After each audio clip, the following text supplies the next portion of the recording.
la esencia del arte de la medicina. Como decía Isaac Asimov, escribo con la misma razón que respiro porque si no lo hiciera, moriría. Hoy es la sensación que tengo al escribir sobre algo que está anestesiado en los sistemas de salud. Cuando hablamos de humanización, la información al paciente es clave, pero debe ir acompañada de un trato admirable, de empatía médico-paciente, de confianza mutua y respeto. En suma, se trata de aportar calor humano, transmitir afecto, respetar la dignidad y darle valor a la libertad, individualidad y autonomía del paciente, y estos son, en definitiva, algunos de los ingredientes principales de las necesidades de los pacientes. De hecho, la relación médico-paciente es una alianza de estos sentimientos, hasta el punto de que, si se saben optimizar, contribuyen a la curación. Y como decía Albert Camus, un hombre sin ética es una bestia salvaje soltada a este mundo. Existen claras evidencias de que los pacientes bien informados consiguen una mayor mejoría que los que no lo están, ya que la información es parte integral de la terapia.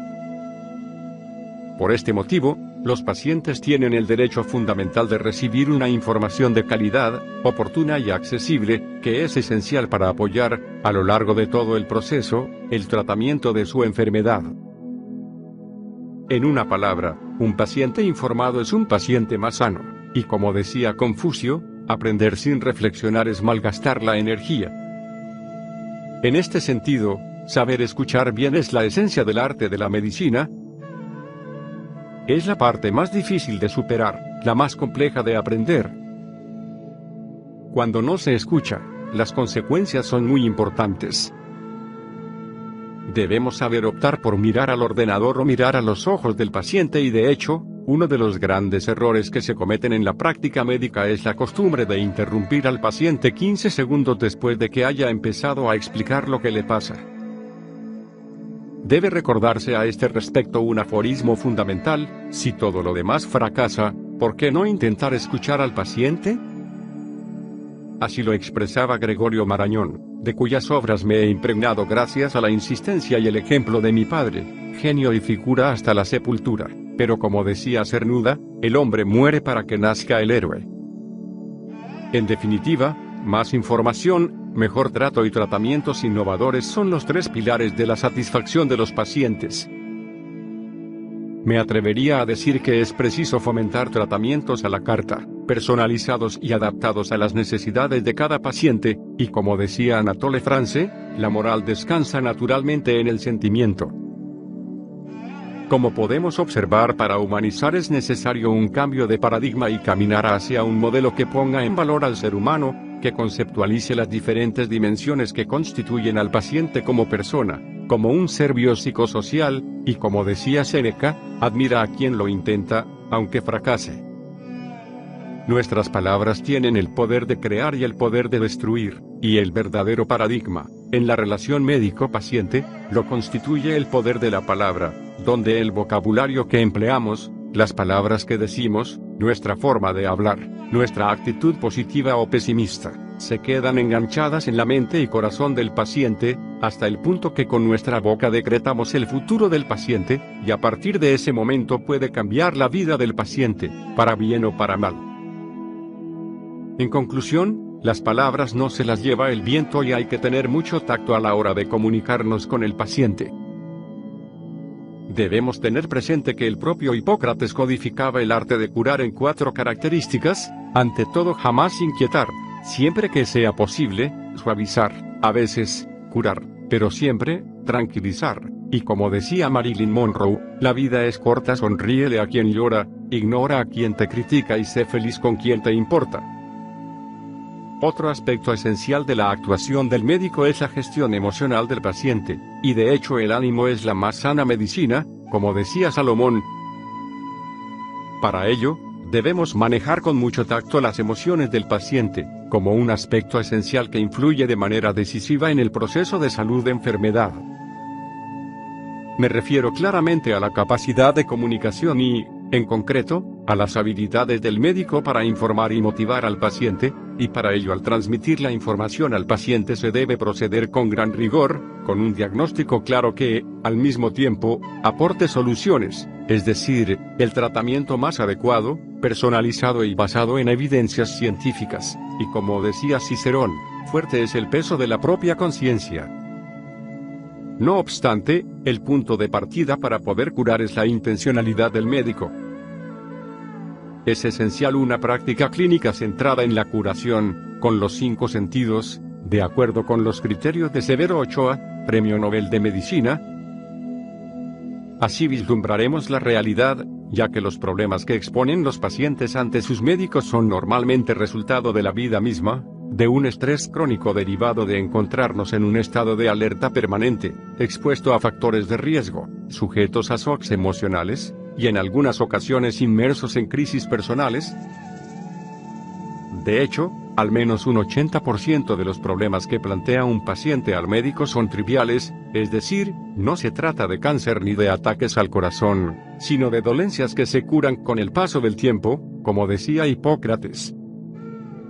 En este sentido, quiero hacer un punto de inflexión: primum non nocere, lo primero es no hacer daño a un paciente. Siempre tengo presente esta máxima a la hora de tomar decisiones clínicas, siguiendo los principios de Hipócrates, 5ac, padre de la medicina y autor del Corpus Hippocraticum.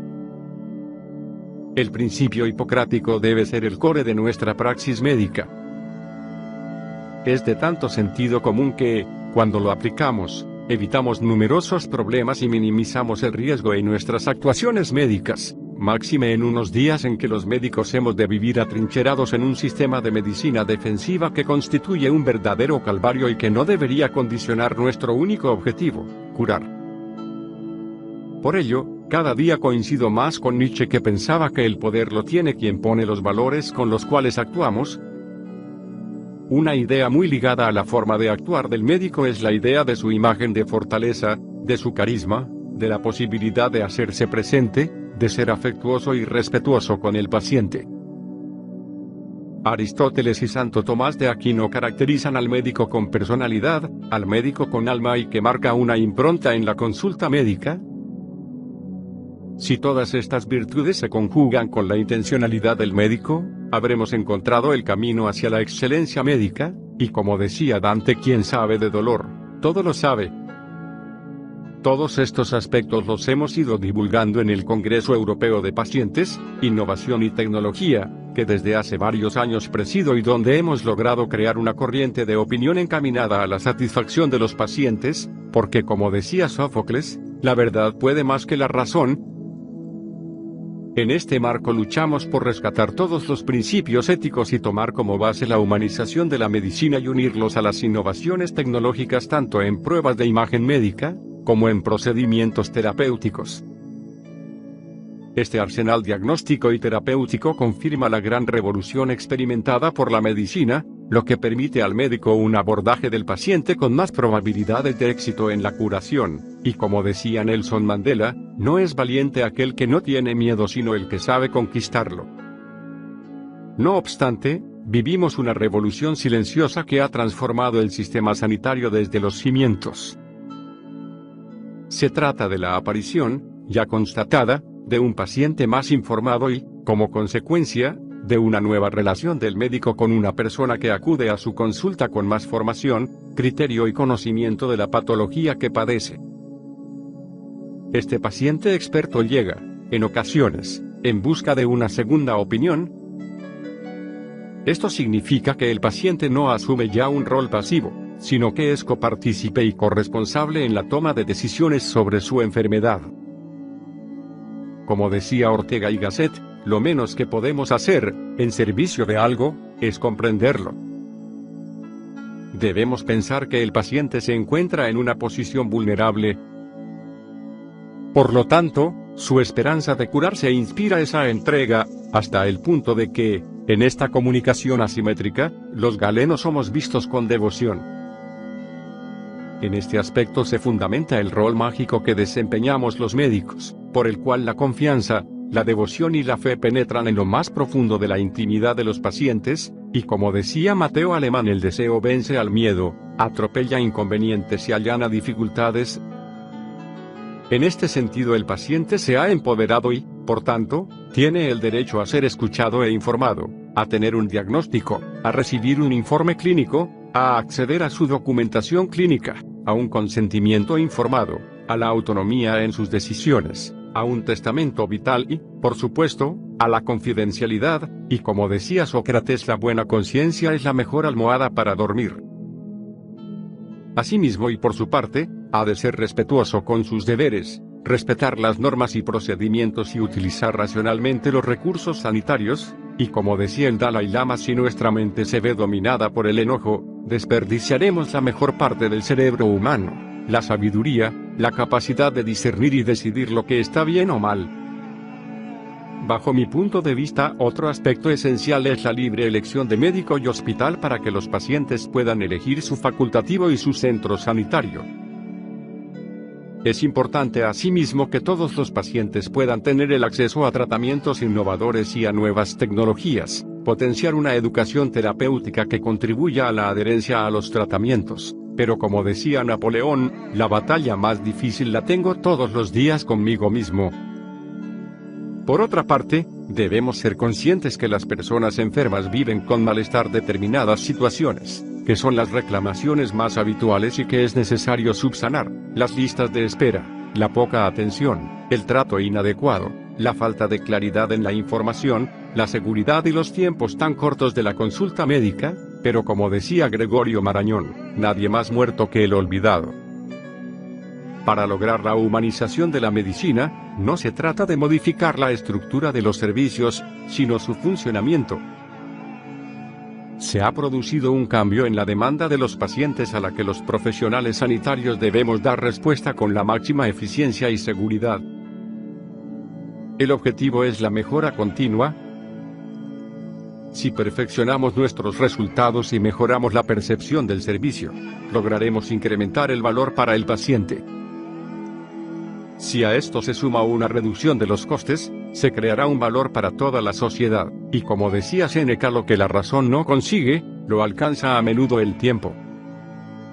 Otro aspecto esencial consiste en la evolución de un sistema sanitario reactivo y pasivo, que espera a los pacientes, hacia uno proactivo que interviene de forma anticipada con la finalidad de prevenir las enfermedades.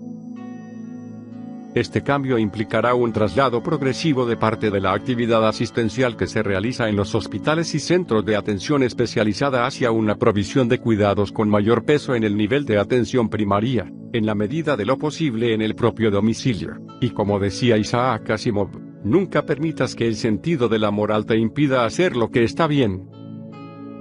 Por otro lado, una de las prioridades es el avance hacia la sanidad digital, que permitirá un seguimiento más estricto y continuado de los pacientes, con el objetivo de hacerlos corresponsables en el autocuidado de sus enfermedades.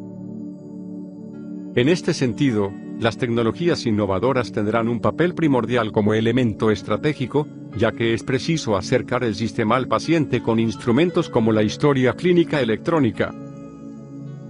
Será fundamental disponer de un sistema electrónico para que los pacientes, como sujetos activos, puedan tener acceso, y así conocer su historial clínico y su sistema de citas. Ello será posible únicamente con la firma electrónica, de manera que se evitará la obligación de acudir al centro de salud para pedir los datos y se ahorrarán las dilaciones de ese proceso. Asimismo, se podrá acceder a la digitalización de las pruebas de imagen como ecografías, TAC, resonancias cardíacas y un largo etcétera, lo que evitará la duplicidad de pruebas y reducirá costes, entre otras muchas ventajas. Y como decía Maquiavelo, pocos ven lo que somos, pero todos ven lo que aparentamos. El cambio de paradigma es evidente, y a los pacientes debemos situarlos en el centro del sistema, en el núcleo de la innovación sanitaria, y solo así se logrará satisfacer sus necesidades. Pero como decía Gandhi, la enfermedad es el resultado no solo de nuestros actos sino también de nuestros pensamientos.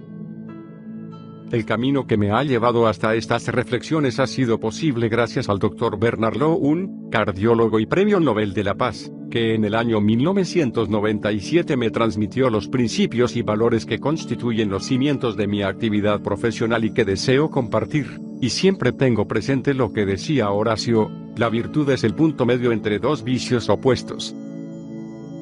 Dr. Manuel de la Peña, MD, PhD,